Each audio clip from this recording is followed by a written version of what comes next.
Once upon a midnight dreary, while I pondered, weak and weary, over many quaint and curious volumes of forgotten lore, while I nodded, nearly napping, suddenly there came a tapping, as of someone gently rapping at my chamber door. "'Tis some visitor," I muttered, tapping at my chamber door. Only this, nothing more. Distinctly I remember it was in the bleak December, and each separate dying ember wrought its ghost upon the floor. Eagerly I wished the morrow, vainly I had sought to borrow from my books a crease of sorrow for the lost Lenore, for the rare and radiant maiden in whom the angels named Lenore, nameless here forevermore. And the silken, sad, uncertain rustling of each purple curtain thrilled me, filled me with fantastic terrors never felt before, so that now, to still the beating of my heart, I stood repeating, "'Tis some visitor, entreating entrance at my chamber door. Some late visitor entreating at my chamber door. This it is, and nothing more." Presently my soul grew stronger, hesitating then no longer. "Sir," said I, "or madam, truly your forgiveness I implore.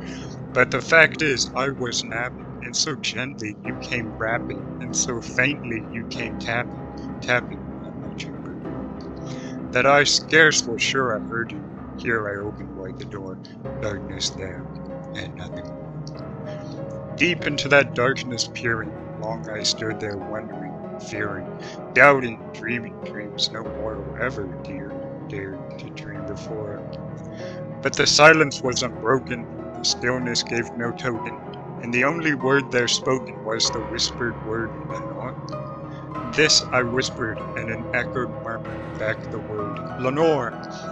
Merely this, and nothing more. Back into the chamber turning, all my soul within me burning.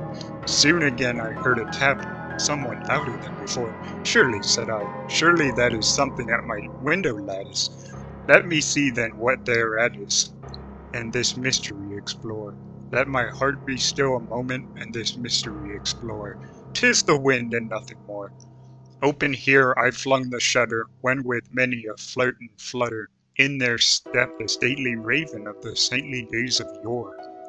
Not the least obeisance made he, not a minute stopped or stayed he, but with mien of lord or lady perched above my chamber door.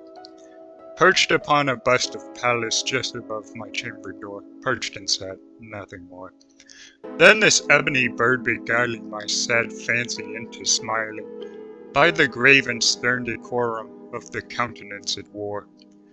"Though thy crest be shorn and shaven, thou," I said, "art sure no craven, ghastly grim and ancient raven, wandering from the nightly shore. Tell me what thy lordly name is on the night's Plutonian shore." Quoth the raven, "Nevermore." Much I marveled this ungainly fowl to hear discourse so plainly, though its answer little meaning, little relevancy bore. For we cannot help agreeing that no living human being ever yet was blessed with seeing bird upon his chamber door. Bird or beast upon the sculptured bust above his chamber door, with such name as Nevermore. But the raven, sitting lonely on the placid bust, spoke only that one word, as if his soul in that one word he did outpour. Nothing farther than he uttered, not a feather than he fluttered, till I scarcely more than muttered, "Other friends have flown before. On the morrow he will leave me, as my hopes have flown before." Then the bird said, "Nevermore." Startled at the stillness broken by reply so aptly spoken, "Doubtless," said I, "what it utters is its only stock and store, caught from some unhappy master whom a merciful disaster followed fast until his songs one burden bore, till the dirges of his hope that melancholy bore of nevermore." But the raven still beguiling all my fancy into smiling, straight I wheeled a cushioned seat in front of the bird, and bust and door. Then upon the velvet sinking I betook myself to linking fancy unto fancy, thinking what this ominous bird of yore, what this grim, ungainly, ghastly, gaunt, ominous bird of yore, meant in croaking nevermore.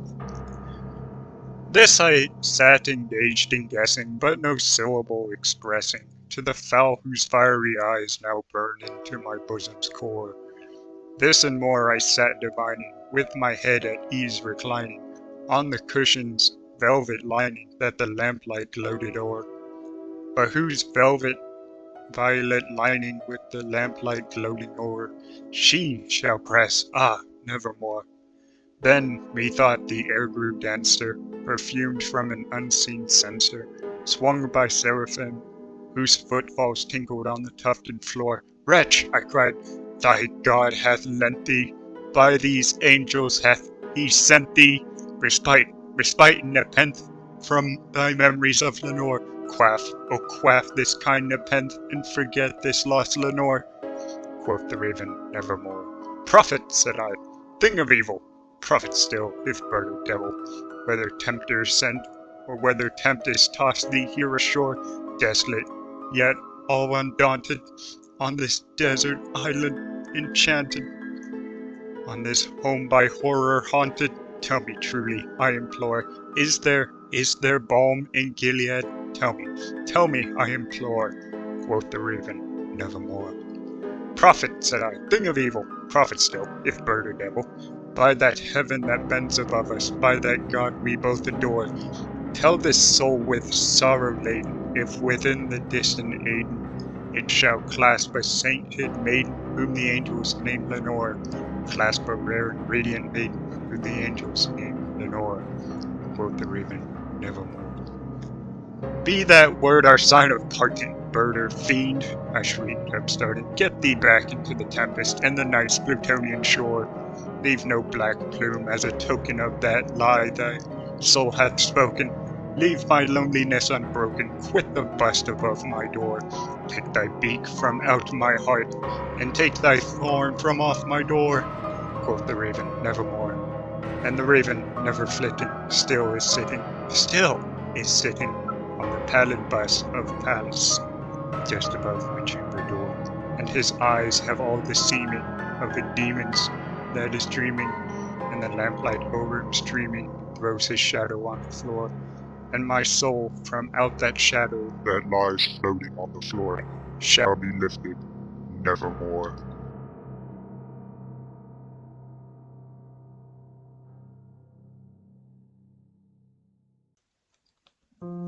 Thank you for listening, and have a happy Halloween.